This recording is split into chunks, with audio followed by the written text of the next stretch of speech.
I leaned over. Mark on it. Oh, wah, wah, wah. There you go.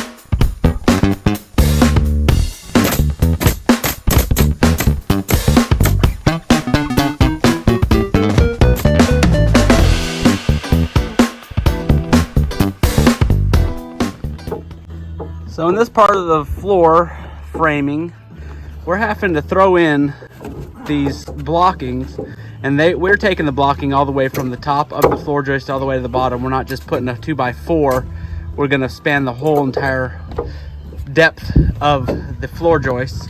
And the reason we do this is because our span on these floor joists are over 10 feet. If you're 10 feet or under, you don't have to throw in blocking. But if you're over 10 feet, it just prevents it from starting to do this. It keeps it all in alignment so that when you nail off your floor sheathing, that it stays nice and straight. And then over time, it doesn't create any weird spiraling or curling of the boards, which will tend to happen, especially on a really long span of your floor joist.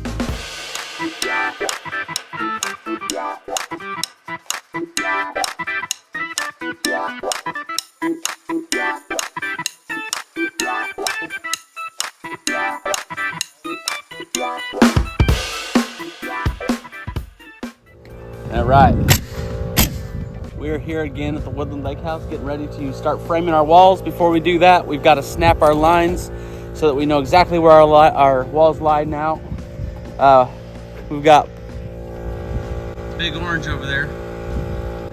He's cutting plates for us, so we have our top and bottom plates for our walls. Me and Elijah, we're going to be snapping out the master bedroom side of the house. We've already done this side here, so we're jumping over here. We're going to start snapping all these out on our floor. That way when we go to stand our walls up, we know exactly where they stand. There's no questions.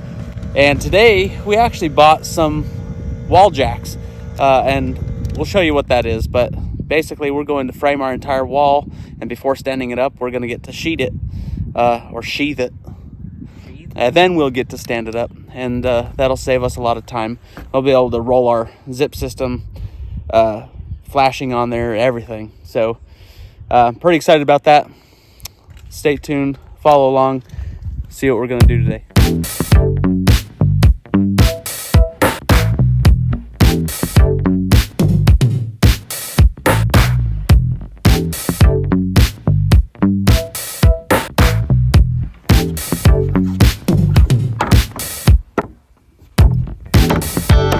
So what's the purpose behind that?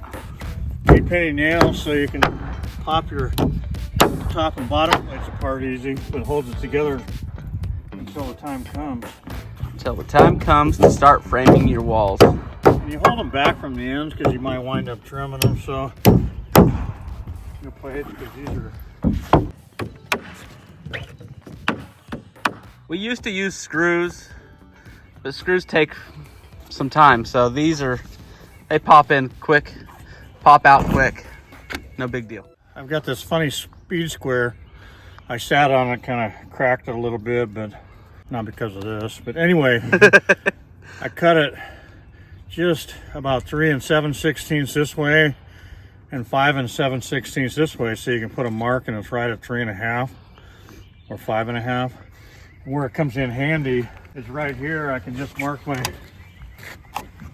channel line on my plate. It's high enough to where it doesn't hang up on that. I can mark that. I'm going to take my plate, get it right on the line, just like that. Hey, that's pretty nifty. Yes, it is. He's always thinking. Don't. I'm gonna pick it up and go over there and cut it. That thing's called the shark.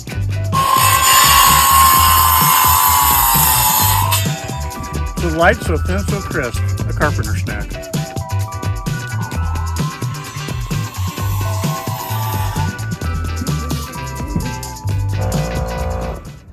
We've got all of our wall plates cut cut and in place. Got the layout marked as far as where the studs go, where the trimmers go. Both sides of the house are done. So we're just framing up this first wall. We're doing an interior wall first because of the way our roof system works. This particular wall is going to be a 10-foot wall as opposed to a 9-foot wall where everything else is. So we're going to put up this interior wall and that interior wall there to start with, and then everything else will come into it. And then we can build our gable walls on both ends because we have a vaulted ceiling happening.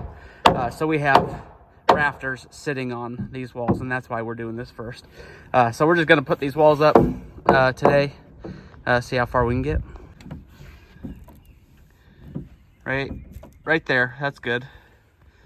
So this is where we're going to start putting a block behind this so it can't kick out, and that thing's going to lift our wall for us.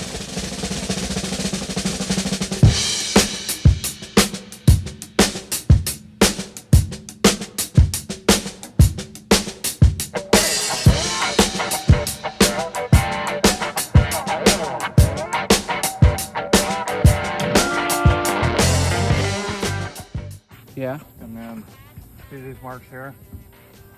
This is like falling in. So we're going to use the plunge bit.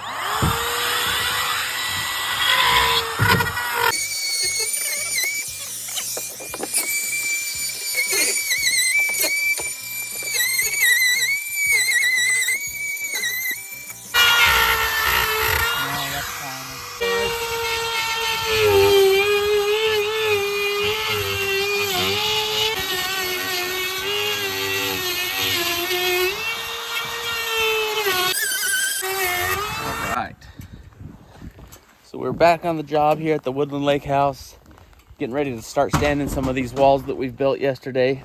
I'm going to explain a little bit of what we've done. We've framed the walls sitting down on the ground on our floor system. We put the bottom of our wall, you can see here this black line that represents the inside of our wall. We toenail into the subfloor, and it hits about that line to keep it in place. And we've got it done all the way down so that as we start standing this wall up, this bottom plate doesn't move and it's already in position, so that we can start tying it off with this OSB on to our rim board, and our wall will already be in place. Before sheathing this, we went ahead and ran a diagonal both directions to make sure that our wall was square. And then we started sheathing. We've got it all nailed off, completely taped. We're going to go ahead and throw some bracing on up this direction, that we will have our bracing in place for our trusses when they come and we start setting them in place. We always like to have one brace on the outside of the wall catching the peak so that that truss can't do any of that. So that's what we've got going on. So today we're hoping to go ahead and stand all the walls up that we built yesterday. We're going to go ahead and build the rest of the exterior walls except for the two vaulted gable ends. Those will be the very last walls we build. So everything else will be interior walls after the exterior walls are done.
All right, we're back out here at the Woodland Lake House. We're getting ready to finish up our wall framing and get ready for the trusses to be delivered here in the next week or so. We're gonna set a ridge beam for the living space here. We will be stick framing rafters in this area. It'll be a vaulted ceiling. Everywhere else we will have trusses on both ends going that direction, and this will go this way. So we're kind of getting excited, hoping to get all these walls up today. We'll see how far we can get. Yeah, tag along.